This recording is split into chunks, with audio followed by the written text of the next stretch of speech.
Il y a quelques temps, j'ai décidé de refaire ma chambre. Et comme vous le voyez, la déco et la couleur n'étaient plus trop d'actualité. J'ai donc décidé de prendre les choses en main.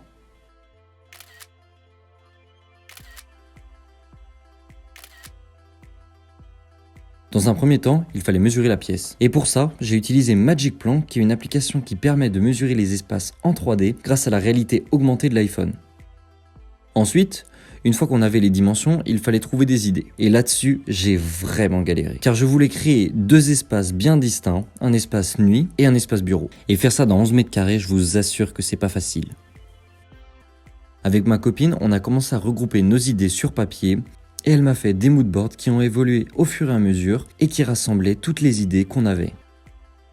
Je suis après passé à la modélisation 3D et finalement c'était vraiment pas compliqué. J'avais pas envie d'y passer 107 ans et j'ai trouvé Cozy Casa. C'est un site directement sur internet et c'est super simple d'utilisation. L'avantage de modéliser en 3D, c'est que c'est beaucoup plus simple de se rendre compte ce que ça va donner et pour choisir les couleurs, ça nous a vraiment simplifié la tâche. Je vous montre ici la pièce avant, mais je vous laisse la surprise de ce que ça va donner après. Comme je vous l'ai dit, j'avais envie de séparer l'espace nuit de l'espace bureau. J'ai donc commencé à modéliser une verrière pour séparer les deux espaces sur SolidWorks. Et pour l'espace nuit, j'ai décidé de faire une tête de lit dans ce style-là.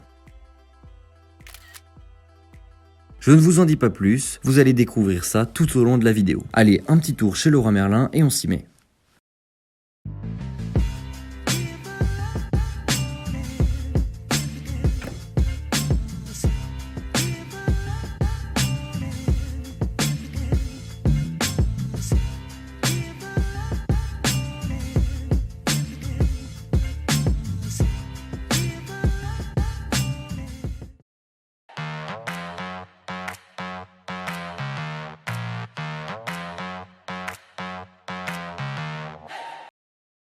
Une fois qu'on était confiné pour la 3e fois et que j'avais enfin le temps de m'y mettre, il était temps de commencer les travaux. Mais avant tout, je pense que ma chambre méritait un petit coup de rangement.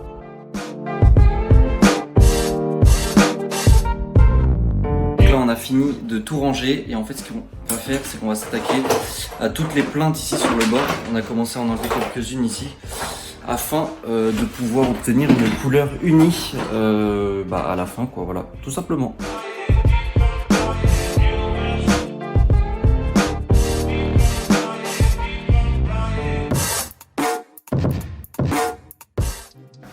Bon les gars, pour résumer la situation, alors là, on en est rendu à poncer tous les endroits où il y avait des plaintes parce qu'il reste de la colle. Ensuite, on doit reboucher tous les trous où il y avait des étagères à l'époque, là, là, etc. Et ensuite, ce sera place à l'enduit afin de reboucher tout ça. Bisous!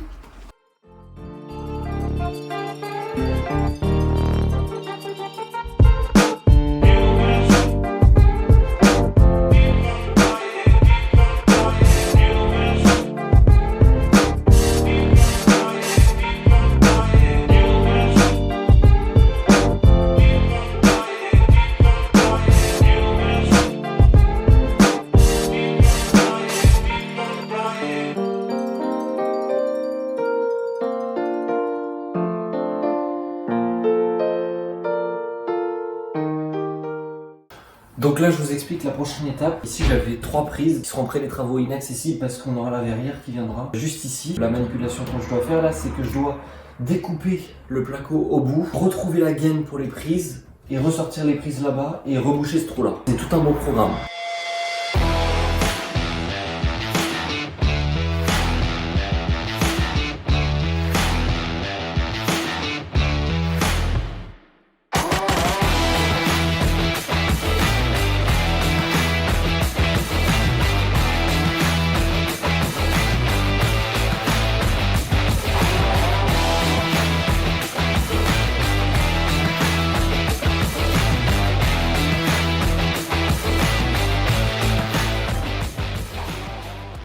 Il est actuellement 22h30 et je viens de finir de changer la prise de place. Et donc je peux vous montrer ce que ça donne. Donc là on a la prise qui sera sous le bureau, donc les 3 prises, donc pour brancher mon écran, mon PC, etc.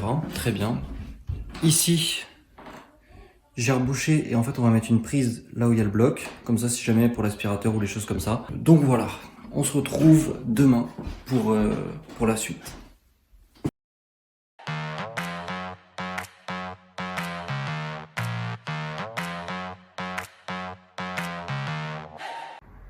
Bon les gars, je vous fais une petite update. Donc là, c'est bon, tout l'enduit a séché. Donc là, c'est parti pour le ponçage et c'est une vraie galère comme vous pouvez le voir. J'ai de la poussière partout. Je vais vous montrer le sol tout de suite. C'est horrible. En tout cas, c'est cool. Mes chaussures, elles ont presque retrouvé leur couleur d'origine. Elles étaient blanches de base.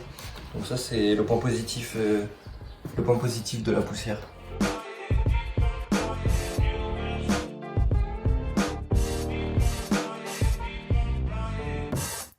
Bon là c'est bon, j'ai fini de poncer les murs, donc en fait pour vous ça change rien du tout. Ça a l'air toujours aussi dégueulasse. Mais en fait c'est juste que quand tu passes la main dessus, et ben en fait c'est tout lisse. On n'a pas l'impression qu'il y a eu de l'enduit. Donc pour la peinture ça va être parfait. Ensuite maintenant le gros problème c'est la poussière, hein. Je vous l'ai déjà dit plusieurs fois. Là il y en a vraiment partout. Partout. Donc maintenant place au nettoyage. C'est parti.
Donc là je vous explique un peu ce qui va se passer. Donc là je suis en train de préassembler la tête de lit sur les tréteaux. Et en fait ce qu'il faut que je fasse, c'est qu'il faut que je prépare l'électricité parce que j'aurai une applique, un interrupteur et une prise dans la tête de lit, comme ça je pourrais brancher mon téléphone, etc.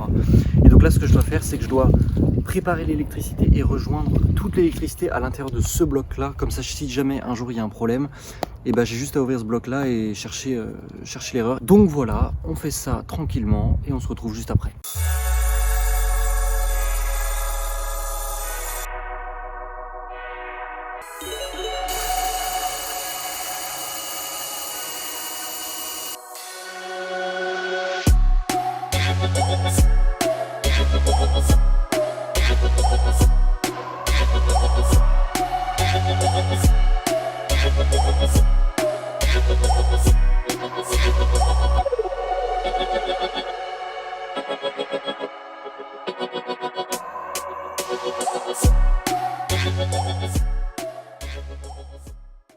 Bon, on va procéder au premier test de la tête de lit. Donc tous les trucs sont branchés. Je vous montre un petit peu tout ce que j'ai fait tout de suite. Donc là ici ça c'est la boîte centrale, c'est-à-dire que c'est là où est tout relié, il y a les dominos, etc. Donc j'ai la flemme de l'ouvrir parce que c'est le bordel à l'intérieur et que j'ai galéré à tout rentrer. Ensuite là on a les câbles, tac tac tac, donc on a une prise, un interrupteur et une lampe. Donc là il y a la terre qui sort, c'est normal, c'est juste parce que c'est une douille de test. Et ici pareil de l'autre côté, une prise, un interrupteur et une lampe. Et donc tout ça est relié à là, qui va être relié ensuite à ma chambre avec une prise. Donc voilà. Donc il me reste plus qu'à monter tout ça dans ma chambre, à visser les tasseaux contre le mur. Et ensuite, on sera paré pour mettre les vraies appliques. C'est parti!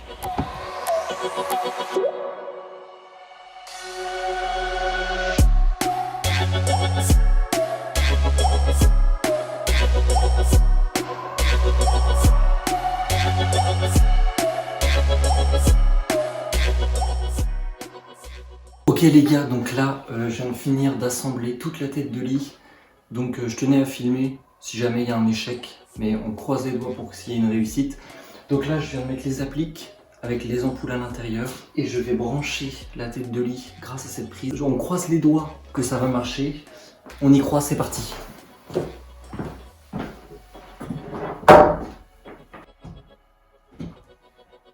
Let's go! Let's go! Brrrra, let's go! C'est ça qu'on veut! Boum!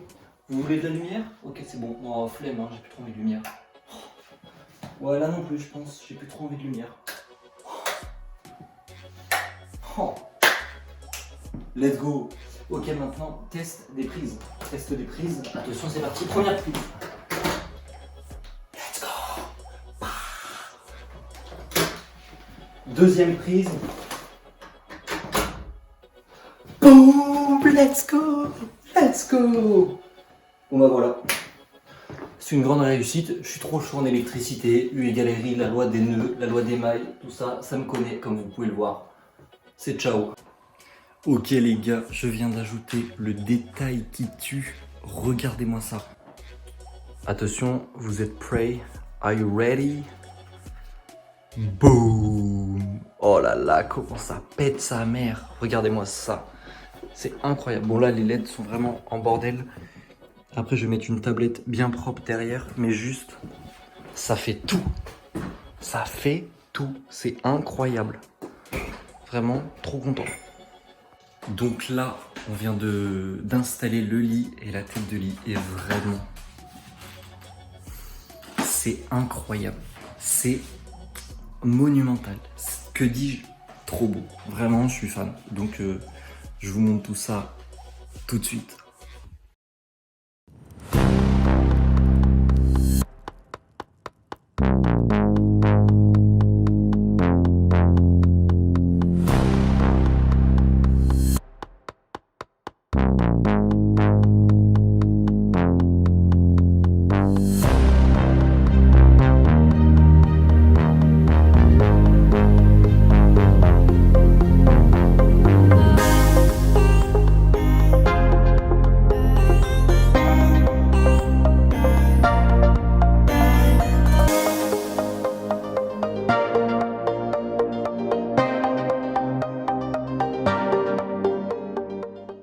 Et voilà les amis, c'est déjà la fin de cette première vidéo sur le vlog bricolage, parce que oui, bien sûr, il y en aura une deuxième, parce qu'il reste plein de choses à faire, comme par exemple la verrière, les tablettes pour la tête de lit, les étagères pour le bureau et plein d'autres choses encore.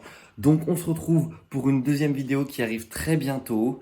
N'hésitez pas à vous abonner et à mettre un petit pouce bleu si tout ça vous a plu. Moi je vous dis à la prochaine, c'était Hugo. Ciao ciao!